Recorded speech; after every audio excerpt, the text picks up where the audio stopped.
नमस्कार दोस्तों, उड़ान क्लासेस के यूट्यूब चैनल में आपका बहुत बहुत स्वागत है। चलिए आज दोस्तों कक्षा 10वीं का दूसरा वीडियो लेकर आए हैं, जो कि हमारा सामाजिक विज्ञान कक्षा 10वीं का ओनली एक वीडियो पड़ा था यूट्यूब पर। अब उसके बाद हम लोग क्रम से सभी प्रकार के वीडियो लाए जाएंगे दोस्तों, चाहे वो 10वीं के ऑल सब्जेक्ट से रिलेटिव हो।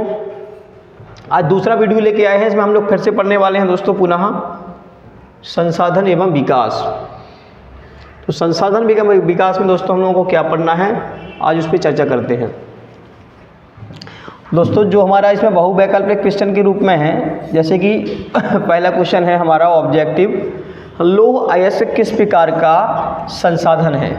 अब हम लोगों ने पहले वाले वीडियो में दोस्तों क्या क्या पढ़ा था इसमें कि संसाधन एवं विकास, तो कौन से क्षेत्र में किस प्रकार के संसाधन रहते हैं, जैसे कि संभावी संसाधन पढ़ा था हम लोगों ने।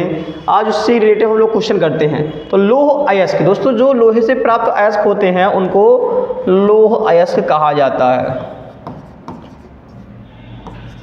लौह अयस्क। अब ये बताना हमें कि लौह अयस्क कौन कौन सा हमारा संसाधन है। तो दोस्तों लौह अयस्क नवीकरणीय आएगा, या प्रवाह आएगा, या जैव आएगा, या अनवीकरणीय आएगा। तो दोस्तों हम लोगों को इस पे टॉपिक पे चर्चा करना है कि लौह अयस्क किससे संबंधित हमारा रहने वाला है। तो दोस्तों लौह अयस्क जो भी हमारा संसाधन होता है वो लोहे का यूज अगर एक बार करने के बाद हम लोग उसको दोबारा में यूज में नहीं ले सकते हैं दोस्तों, इसलिए हमारा ये आएगा अनवीकरणीय योग्य है दोस्तों, क्योंकि हम लोग इसको एक बार प्रयोग करने के बाद दोबारा प्रयोग नहीं कर सकते हैं। चलिए दोस्तों दूसरे क्वेश्चन की ओर चलते हैं। दूसरा क्वेश्चन हमारा है ज्वारीय ऊर्जा।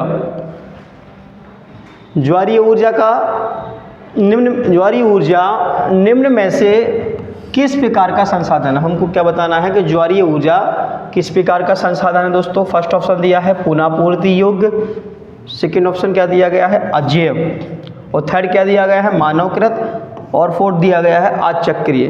तो अब हम लोगों को इस पर चर्चा करना है कि अचक्रीय क्या कहलाता है, पुनःपूर्ति योग्य क्या कहलाता है, और मानवकृत। ऐसे संसाधन जो मानव के द्वारा बनाए जाते हैं उनको मानवकृत संसाधन कहा जाता है या कृत्रिम संसाधन कहा जाता है। लेकिन ज्वारीय ऊर्जा दोस्तों आपको बता दें ज्वारीय ऊर्जा क्या होती है। ऐसी ऊर्जा जो ज्वार भाटा के द्वारा उत्पन्न की जाती है उसे ज्वारीय ऊर्जा की संज्ञा दी जाती है, और ज्वारीय ऊर्जा को हम लोग एक बार यूज करने के बाद उसको दोबारा यूज में ले सकते हैं। यानी इसका राइट आंसर हो जाएगा पुनःपूर्ति योग्य, यानी इसकी पूर्ति फिर से हम कर सकते हैं। जो भी ऊर्जा के नवीकरणीय संसाधन होते हैं जिनका प्रयोग एक बार करने के बाद दोबारा में भी हम भविष्य में यूज कर सकते हैं, वो हमारे पुनःपूर्ति योग्य माने जाते हैं। तो इसलिए इसका राइट आंसर हो जाएगा पुनःपूर्ति योग्य। चलिए दोस्तों नेक्स्ट क्वेश्चन देखते हैं।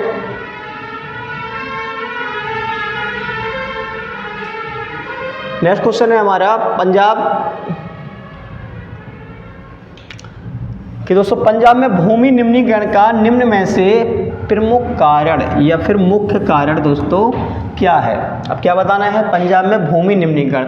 तो दोस्तों जैसे कि आपको पता है कि भूमि निम्नीकरण का मतलब क्या होता है। तो पंजाब भारत का एकमात्र ऐसा राज्य है जो गेहूं उत्पादन की दृष्टि में हेक्टेयर की दृष्टि से भारत का पहला राज्य है। उत्पादन की दृष्टि से भारत का पहला उत्पादन राज्य गेहूं का वो है हमारा उत्तर प्रदेश, और हेक्टेयर की दृष्टि से हमारा पंजाब गेहूं के लिए जाना जाता है। तो भूमि निम्नीकरण की समस्या क्यों होती है पंजाब में वो बताना है। फर्स्ट ऑप्शन हमारा दिया है गहन खेती के कारण, सेकेंड ऑप्शन दिया गया है अधिक सिंचाई के कारण, और थर्ड ऑप्शन दिया गया है वन उन्मूलन, और लास्ट ऑप्शन दिया गया है अति पशुचारण। दोस्तों अति पशुचारण का मतलब होता है कि पशुओं के द्वारा अधिक चराए जाने के कारण। तो ऐसा तो कोई है नहीं है पंजाब में रीजन।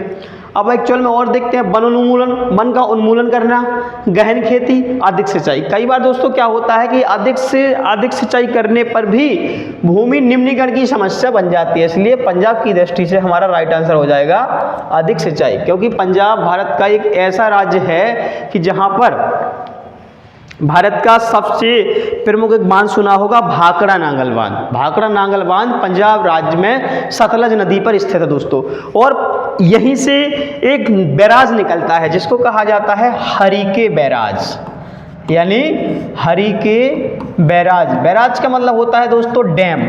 हरिके डैम एक ऐसा डैम है यहाँ से भारत की सबसे बड़ी नहर भारत की सबसे बड़ी नहर जिसको कहा जाता है इंदिरा गांधी नहर, इंदिरा गांधी नहर। दोस्तों ये इंदिरा गांधी नहर भारत की सबसे बड़ी नहर है जो कि हरिके बैराज से निकलती है और इसका संबंध पंजाब राज्य से रहता है। इसलिए भूमि निम्नीकरण की प्रमुख समस्या का कारण हमारा यहाँ पर पंजाब के अकॉर्डिंग हमारा अधिक सिंचाई हो जाएगा। चलिए दोस्तों नेक्स्ट क्वेश्चन की ओर चलते हैं।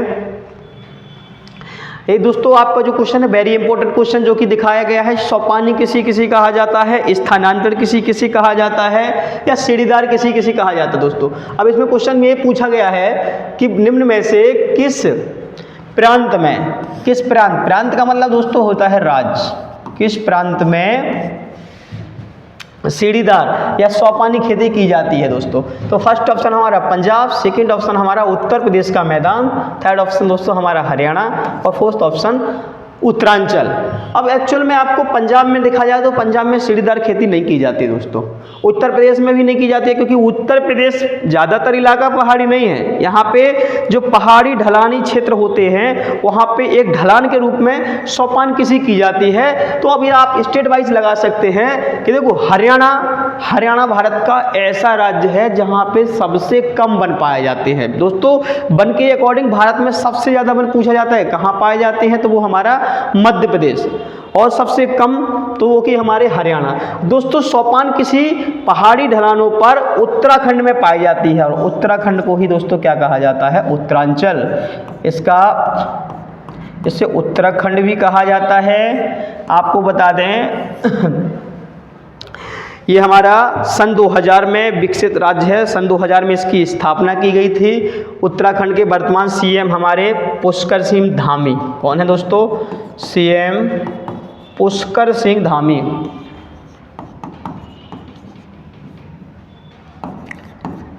ये यहाँ पे वर्तमान में सीएम हैं।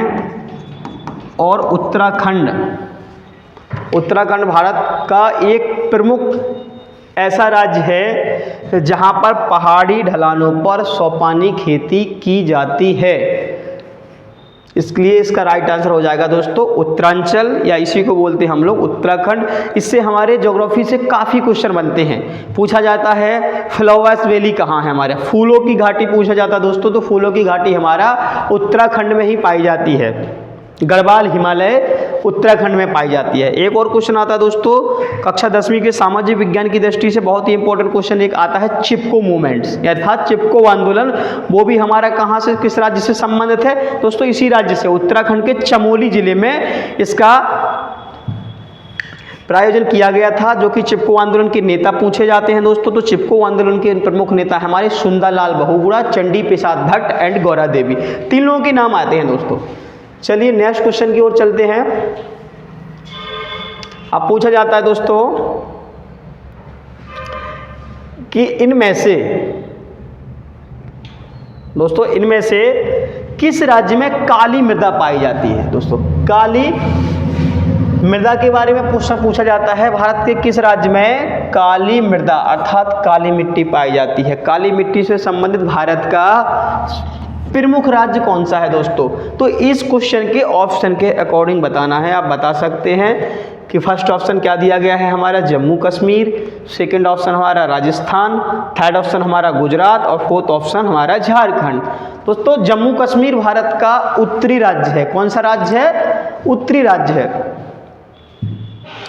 और जम्मू कश्मीर, राजस्थान हमारा किधर का पश्चिमवर्ती राज्य है, गुजरात भी हमारा पश्चिमवर्ती राज्य है, झारखंड भी हमारा कौन सा राज्य है, झारखंड हमारा छत्तीसगढ़ से जस्ट इस साइड पूर्वोत्तर में के जस्ट नीचे पड़ता है दोस्तों। तो अब आपको बताना है काली मिट्टी के हिसाब से कौन सा राज्य पाया जाएगा दोस्तों। तो इसमें दोस्तों अगर पूछा जाता है, हम आपको अभी एक मैप दिखाने वाले हैं जिसमें आप खुद बता सकते हैं इसका आंसर क्या हो जाएगा। चलिए दोस्तों मिट्टी का हमारा सामने आपकी मैप है, अब आप खुद सेंस कीजिएगा कि इसका राइट आंसर क्या होगा। चलिए दोस्तों पहले इतना बता सकते हैं कि क्लियर दिख रहा है कि नहीं दिख रहा। अब आप इसमें देखो काली मिट्टी का पूछा गया है, तो भारत का ये आपके सामने भारत का मैप है। अब भारत का आपके सामने जब मैप है तो इसमें आपको ये बताना है कि काली मिट्टी का क्षेत्र कहाँ दिख रहा है दोस्तों। तो देखो काली मिट्टी का क्षेत्र जो दिख रहा है हमारा ये वाला जोन। तो इधर पे हमारा सबसे ज़्यादा अगर पूछा जाता है आपसे कि दोस्तों सबसे ज़्यादा काली मिट्टी किस राज्य में पाई जाती है, तो काली मिट्टी वाला जो प्रमुख क्षेत्र माना जाता है दोस्तों, ये वाला जोन, ये महाराष्ट्र माना जाता है। सबसे ज़्यादा पाई जाती है महाराष्ट्र में। और महाराष्ट्र के बाद अगर कोई दूसरा राज्य है दोस्तों, तो वो हमारा कौन सा, देखो ऑप्शन के अकॉर्डिंग हमारा हो जाएगा गुजरात, क्योंकि वहाँ पे गुजरात का ऑप्शन था। झारखंड में तो पाई नहीं जाएगी। जम्मू कश्मीर में पर्वतीय मिट्टी पाई जाती है। ऊपर वाला जो जोन है दोस्तों, इस वाले एरिया में क्या पाई जाती है, पर्वतीय मिट्टी है ये वाला।